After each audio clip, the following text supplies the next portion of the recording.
he was let down by the whole system. Community activist Stephanie Fleury says when the 15-year-old was shot, he was likely looking for his mother, who was not homeless, but was staying with relatives. His mother spent time in a field where the unhoused gathered as a community. The field is near where Haas was shot. Because he was in crisis and he was looking for his mom. I don't think he was out to hurt anyone. He was scared.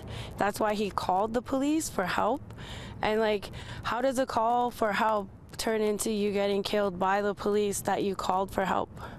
It doesn't make sense. Fleury said police had other options, such as calling a crisis worker, something echoed by another local activist. I wish they would have called mobile health from Muscogees to come and stop this interaction. I wish there was people that are out there to help with crisis that people are having. There's nothing.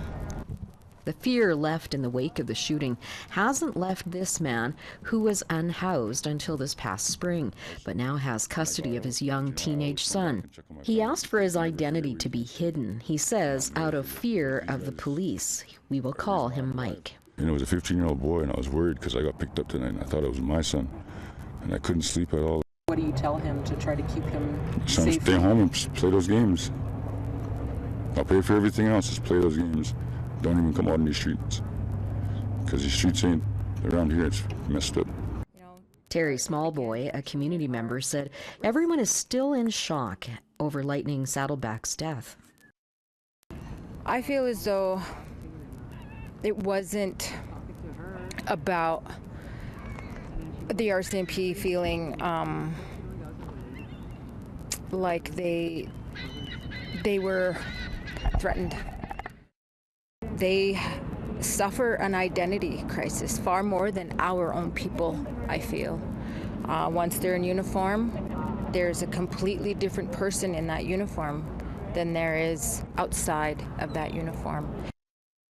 At the time, Lightning Saddleback's death was among 7 deaths of First Nations people involving RCMP or police services in Canada within 3 weeks. That number has now grown to 9. All remain under investigation by outside agencies. As for preventing something like this from happening again, Stephanie Fleury has some ideas. I think that our res needs its own tribal police, and if the RCMP is going to deal with Native people, they need to have a crisis worker to talk in between them, because the police use excessive force. Haas Lightning's family is planning an awareness walk on September 30th, the National Day for Truth and Reconciliation, when everyone is reminded that every child matters. Leanne Sanders, APTN National News, Wetaskiwin, Alberta.